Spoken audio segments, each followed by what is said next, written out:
Welcome friends to another r/NuclearRevenge video. Every story of NuclearRevenge is crazy, just like this first one from LipG2098. My dad's side of the family doesn't play around. For a little bit of background, this is a story that's been confirmed as absolutely 100% true and has always been shared in whispers whenever I was lucky enough to hear it. I live in a predominantly Mexican family, and my dad's side is the Mexican side. Our cast for this nuclear feature: Jorge is cousin/server, Arabella is cousin's sister, M is mobsters, Jack is the D-bag lady hitter. It begins in the 1950s Midwest in a larger city. Jorge was working for a decently classy restaurant that the mob used to frequent due to its supposedly stellar food. Now this was back in the day when the mobs used to run the cities with their protections and whatnot, so seeing suited up Tonys in the street wasn't the most abnormal thing.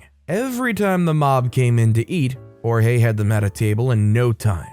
They were waited on hand and foot and nothing less. Jorge made sure they were fully supported throughout the meal and entertained with conversation.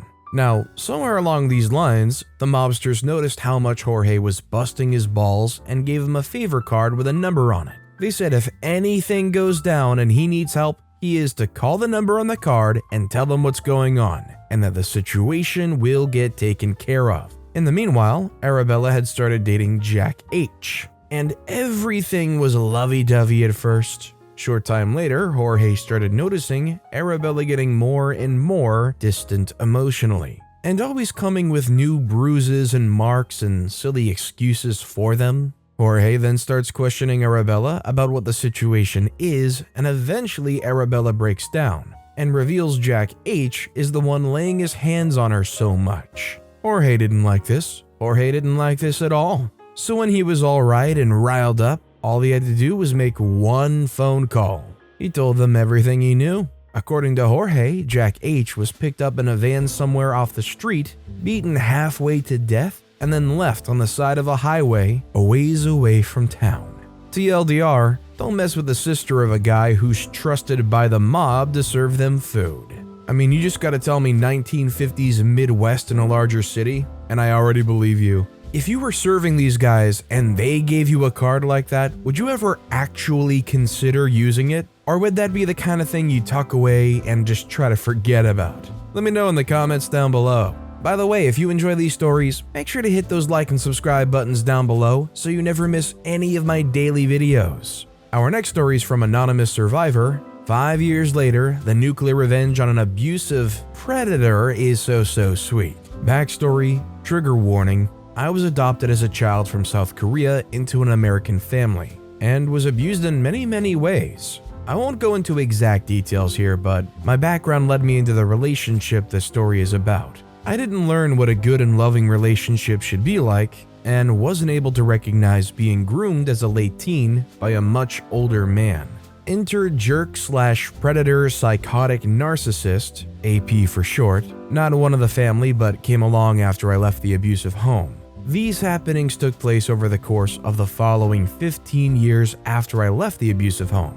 He was 32 and I was not quite 19 yet. I'm now 38. I ended up being whisked away from the only real family I knew, cis mom and dad, no blood relation, but I was their unofficially adopted daughter, to California. From the beginning, I noticed some things were off when I was being groomed, but didn't know how to recognize the signs of grooming. 2 years into the relationship, the abuse really started in earnest. Over the course of our travels and problems, I noticed that he would talk incessantly online with other women. He even made it a point to tell me about one that turned him on at a job site. He worked telecom construction jobs. I also caught him online with a 16-year-old, he told me, amidst severe paleness and sweating, stammering, and fear. At this point, it was like having to take care of an adult-aged baby who had to have things his way all the time. I enjoyed when he left for weeks on end, sometimes months for work. It meant that I didn't have to deal with his butt all the time. Just to clarify why I say it's like taking care of an adult-aged baby, he would literally poop himself and drip it all over the floor on his way to the bathroom and then make me clean it up. This happened all the time. That's just one example. He would throw the Christmas tree more often than not during some argument or another during the holidays. so I started not putting one out. Throwing things, breaking furniture, and punching holes in walls, non-consent, those sorts of things. About 8 years into the relationship, AP ended up getting an inheritance from an uncle who passed away in his family, and so started the "if you ever take my money and leave, I'll find you and kill or shoot you" threats. He was big into guns and had many. Mind you, this is a man who is a severely paranoid psychopath, which I eventually learned that he was a paranoid schizophrenic via his ex-wife I found on Facebook. It was then that I really tried to find a way out. It was difficult because he kept moving me around the US to different places in several states. So the last place he forced me to move to was Missouri. Enter the 3,000 square foot home that he made me co-sign for. I hated it. I had to keep it spotless, which also meant running after AP constantly, picking up around him and cleaning. I was also working part-time and doing college full-time. The problems got worse at this point, as this is about the time I found him online with the 16-year-old minor. This is when it really dawned on me that he was grooming someone else. He would also force me to talk to his then current girlfriend whenever she called at the time too. All this was adding up, and since we were finally in a big city, I knew I could find a way to leave since there were resources out there. AP decided he was going to go on a trip with a friend out of state. So that's when I planned to leave. I planned ahead, let the shelter know the situation, when to expect me, and if I didn't show, to call the police after 24 to 48 hours of no show. I hid copies of my social security card and birth certificate too. AP figured out something was up and ended up not going. I was a day late in getting to the shelter, but I made it. It was a violent fight that night, and I ended up leaving injured with nothing but the clothes on me, my hat, jacket, and some cigarettes. Oh, and my hidden identification copies. The Nuclear Revenge, Part 1. Once I got to the shelter, I used 1 day to decompress. Then the revenge plan started. All the utilities, including the cell service, was in my name. Yep, I called and canceled them all. The utility companies are required to give a 7-day disconnect notice to the occupant to allow them time to get the utilities in their name. So I knew AP would have problems with this because AP had crap credit, and hence the reason why everything was in my name. The cell service was immediate, however, which meant AP no longer had a phone to use for work. The cable company? I also put a password on the pay-per-view so we couldn't rack it up with adult entertainment. I did call my bank and let them know, but was unaware at the time that he could still cash a check, which he did do and forged my name, more on that later. So after I got everything canceled, I knew it was time to find a place and start over, and finish getting my revenge, and my life back.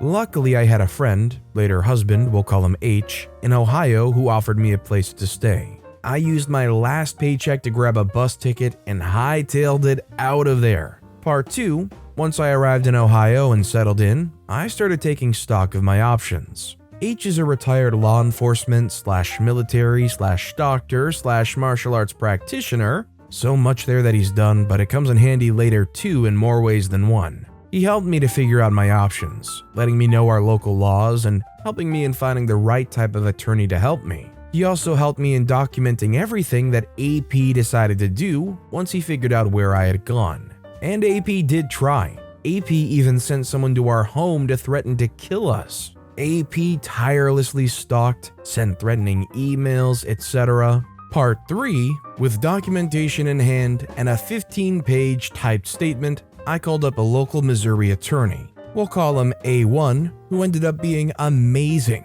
and he helped me take care of all the filings I needed to do. AP and I were together barely shy of 10 years, and Missouri is a common law state.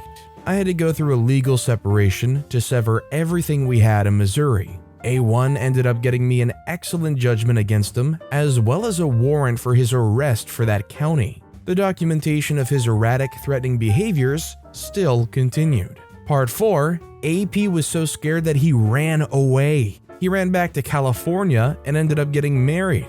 Enter my attorneys A2, A3, and AP's 2 attorneys. A2 on my end ended up a flop, so I hired A3. AP's first attorney I had taken off the case since he had represented both of us during the house purchase. He really thought I was stupid to allow that to go under the radar. Due to the judgment amount, I ended up hiring an attorney who dealt with judgments $40,000 and above, normally for businesses. My judgment wasn't much below that amount, so he took my case. The amount was also coincidentally very close to the amount he still had left from his inheritance. I asked A1 to ask for that amount since it was all he had left of his inheritance. He filed a sister state judgment so that the interest and judgment were moved to California for me.